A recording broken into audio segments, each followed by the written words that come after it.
Today I'm going to be talking about something that we all experience yet avoid: discomfort.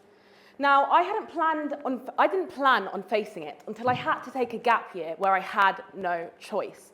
And what I discovered about it completely transformed me. When my friends went off to university, I was stuck. I was facing severe anxiety and also the fear of missing out. And my world felt small. I didn't know where I fit in anymore. It was completely different from my norm, you know?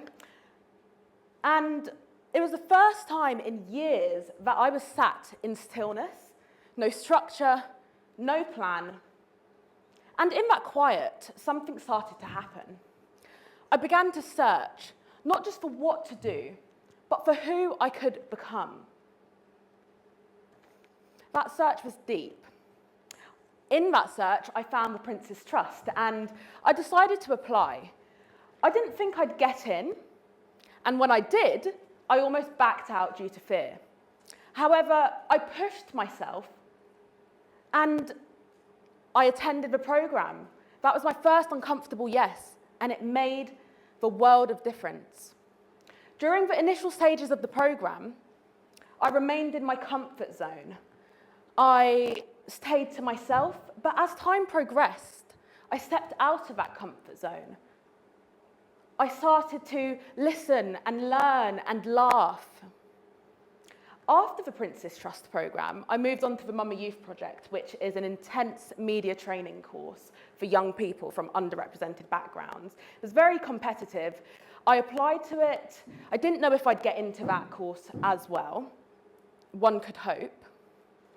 And before I knew it, I was accepted. I was then working at Sky, producing a factual entertainment video in their studio. Most days, I felt out of my depth, but I also felt alive. Despite that uncomfortable state, despite that discomfort, I kept pushing. And I realized I enjoyed myself. I used to think that confidence meant the absence of fear, but I've come to realize that confidence is taking that jump, taking that plunge off of that diving board, even if you're scared. It's about doing it when you're scared. After a while, I received a request to speak in the Houses of Parliament. And I looked at that email for ages. I was thinking, oh, me? Am I qualified to do this? And despite feeling that fear, despite feeling that discomfort, I realised that that discomfort is a signal to say yes. So I went to the Houses of Parliament, I stood in front of the audience, and I spoke. I realised that not only have I found my voice, I'm using my voice for good. I couldn't believe the journey I had made from being this girl frozen with anxiety to now being a girl speaking in front of a massive audience. I realised that I was breaking out of a box. I wasn't just ticking boxes anymore. I was becoming someone who I had goals to be. That was a massive step for me in my journey. After my gap year concluded, it was time to start university. And on reflection, I was not the same girl who I was at the beginning of my gap year. I had grown. I recognized that my growth could only happen and my growth could only occur when I stepped out of that comfort zone.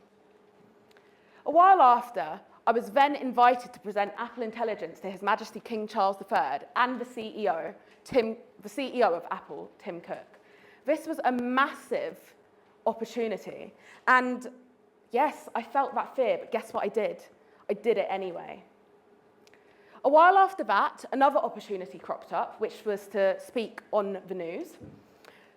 This opportunity was to occur the very next day. I didn't feel qualified at all. I was speaking about politics and, you know, that's a sticky subject. So I said yes anyway, and I went on to do it. It went well, because despite feeling that discomfort, I took that step.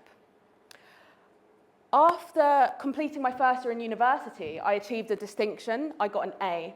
And that showed me that I can achieve, thank you, that showed me that I could achieve despite feeling overwhelmed in an environment like university. So now what I do is I walk straight into discomfort, because discomfort is the entrance, it is the portal to self-growth. So I urge you to take those steps. I find that dealing with discomfort and taking those steps into it is a process. It's a process of transformation. Just like a caterpillar turns into a butterfly, it's stages. You start off as a caterpillar, and then you take those steps, and you turn into a butterfly. And that's how you thrive. I can happily report back that I'm thriving today. I'm feeling happy. I'm accepting the uncomfortable stages, and I'm doing well. And I welcome discomfort into my life because I know it will only help me to level up. So I want to tell you, the next time you are faced with discomfort, don't see it as a dead end. See it as a hallway. See it as an entrance to a next level, to a new self. Because you can and you will achieve what you want to achieve. So I tell you here today, discomfort has helped me thrive, and I'm grateful to that discomfort. Thank you.